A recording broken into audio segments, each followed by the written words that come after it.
Okay, this is part 3 of our new teaching today, and we're in the book of Ephesians, and we're at verse number 10. This particular verse I will read again to you, and this verse here is actually making reference to an event that is yet to take place. It's an event, and by the way, let me say this. This book of Ephesians that the Apostle Paul or Shaul wrote to the church there in Ephesus, this is written to, say, a Gentile church. Now, again, Gentile doesn't mean that these were believers in the Mashiach. These were Gentile believers.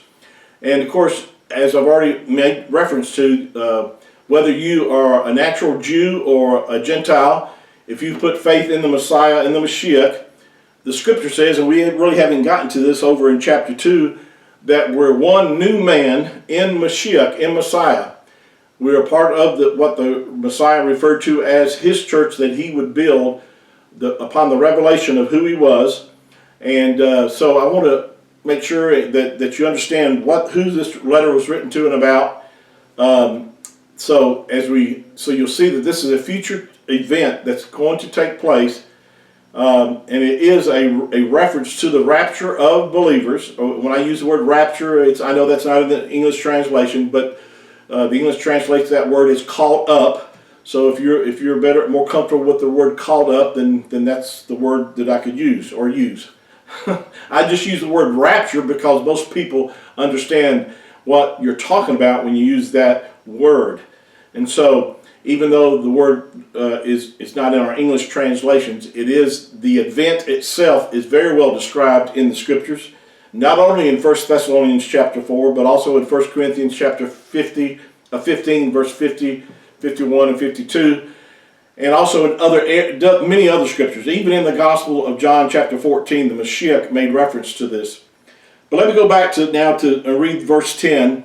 It says that in the dispensation of the fullness of times, he is talking about Yahuwah, he might gather together in one all things in Messiah. Of course, my English translation says Christ, but it's talking about, in the Hebrew word would be Mashiach, both which are in heaven and which are on earth, even in him.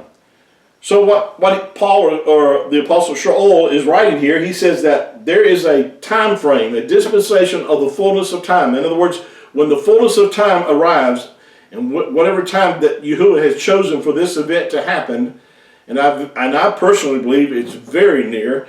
It could happen any moment. Yahushua referred to it as that his time for his coming would become as a thief in the night, but he also encouraged us to always to be ready, to be watchful. And so it could happen at any time.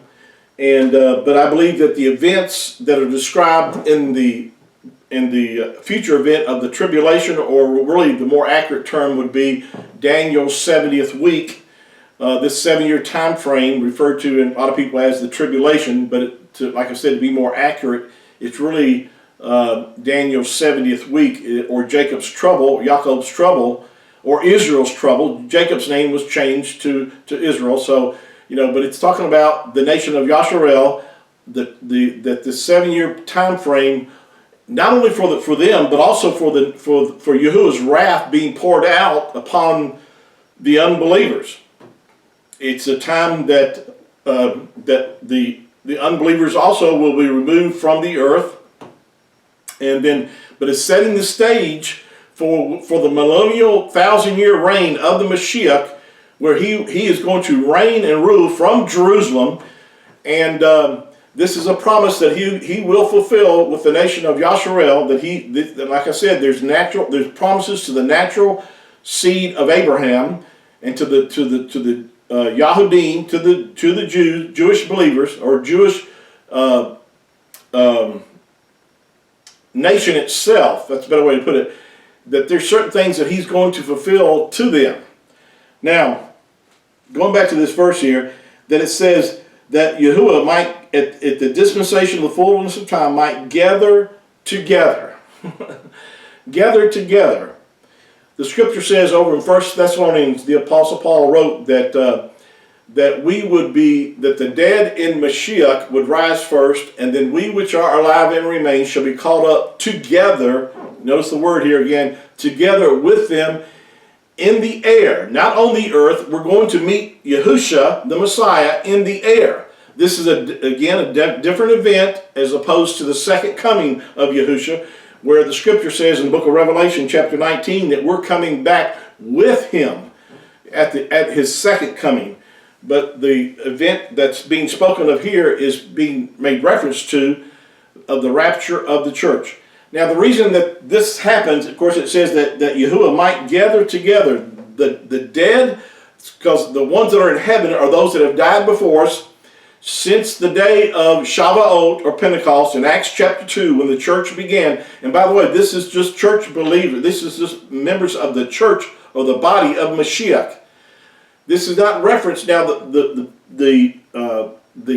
believers say in the Old Testament of the Tanakh, their resurrection will take place at the end of the tribulation, according to Daniel chapter 12. If you go back and read through that, you'll see that at this time of end of Jacob's trouble, that they will be resurrected at that time. It's a different resurrection than opposed to the resurrection that will take place in 1 Corinthians chapter 15, verse 51, and also spoken of by Paul in 1 Thessalonians chapter 4. So they're different resurrections, and I've already covered that in other teachings. But this particular gathering together is those that are in Messiah. Notice this, it said not just the believers from the Old Testament, because this is talking about those in Messiah, which are in heaven and which are on earth. Those that have received the Messiah, been born again of his Spirit, they are part of the church that Yahushua said he was building his church upon, and this is what this verse is making reference to. And that's good news. That's good news to know that, we're not appointed to wrath. Wrath means anger. That means that the reason why we have not been appointed to wrath is because Yahushua has absorbed the wrath of Yahuwah and the judgment that was to come upon you and I. His anger for our sin and our rebellion was put upon the Messiah, Mashiach.